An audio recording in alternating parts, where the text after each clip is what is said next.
नारी सशक्त समाज घरेलू उद्यम प्रोत्साहन।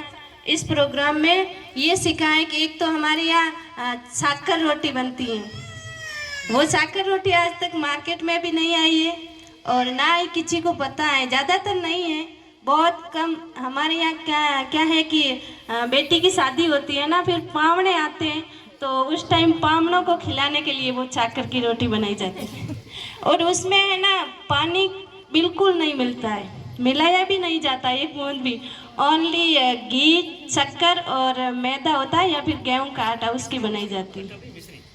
मिश्री, हाँ मिश्री मिलाई जाती है, दोनों मिलाई जाती है। तो वो भी महिलाएं सब जानती हैं बनाना, तो उसका भी परचेस कर सकते हैं मार्केट में और अच्छी महिला इनकम कर सकती हैं। तो उसके बारे में भी बताया है सर ने, मैम ने, और यहाँ की महिलाएं कर भी सकती हैं। और एक कासरा क्या करते, खेतों में होते तो बहुत हैं लेकिन पशुओं को खिला देते हैं या फिर सब्जी बना देते हैं या फिर उसको कूट के हमारे यहाँ बनाया जाता है, उसकी सब्जी बनाई जाती है, वो भी बहुत अच्छी होती है। लेकिन मार्केट में कैसे बेचा जाए वो हमें मालूम भी नहीं था, लेकिन आज मैम ने बताया, यहाँ तक आए तो कुछ तो सीखा है, नहीं तो क्या पता क्या बनता है और क्या नहीं बनता है। और गाय के गोबर और मूत्र से भी धूप अगरबत्ती बनाई जाती है, तो उसका भी यूज़ कैसे करते वो भी पता है नहीं। लेकिन राज विकास से जुड़े हैं या कैरेन कंपनी में यहाँ तक आए हैं तो इतना कुछ सीखा है, देखा है, और भी महिलाओं को आगे लाएंगे गांव में जाके। हमारे गांव में तो महिलाएं बाहर भी नहीं निकलती हैं और यहाँ तक कैसे आएगी, तो उनके लिए घर तक रोजगार ढूंढेंगे और महिलाओं को बताएंगे और अपनी आजीविका आराम से कर सके। आप सभी का बहुत बहुत धन्यवाद हमें इतने कुछ सीखने बताया। और हैंडीक्राफ्ट के बारे में सर ने बताया, जो आगे ग्रेजुएशन होता है उसके बारे में।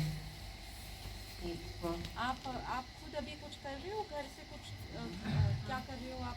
हम हैंडीक्राफ्ट में एप्लीकेट में काम करते हैं, हम बाहर भी जाते हैं, मेले भी करते हैं। तो अब जैसे आप हैंडीक्राफ्ट, मैंने आपसे, आप बैठ जाइए, मैंने आपसे इसीलिए पूछा कि जैसे आप हैंडीक्राफ्ट में कुछ करते हैं और आज आपको एक सेशन हैंडीक्राफ्ट आप सभी ने सुना था उसमें, तो हम चाह रहे हैं कि जो हम पहले से कर रहे हैं या मान लीजिए अभी नहीं कर रहे हैं बट करना चाहते हैं, तो हमारे पास क्या क्या अपॉर्चुनिटी है ना। तो जैसे आप पहले से ही हैंडीशन में भी आपने अपना लगाया है स्टॉल वगैरह, तो अब हम इसमें और क्या क्या चीज़ें कर सकते हैं। जैसे अभी हमेशा तो एग्जीबिशन होती नहीं है, तो हम जैसे ऑनलाइन भी अपने प्रोडक्ट्स प्रेजेंट करके, काफ़ी आजकल ऑनलाइन शॉपिंग बहुत ज़्यादा होती है, तो उस संबंधित हम क्या अपना और इसमें एफर्ट्स कर सकते हैं कि हमारी एक डेली बेसिस पे बिक्री हो। मतलब सिर्फ ये नहीं कि हमको जब कोई एग्जीबिशन में हम जा रहे हैं तभी हम अपना बेच पा रहे हैं सामान, हम रोजाना बेसिस पे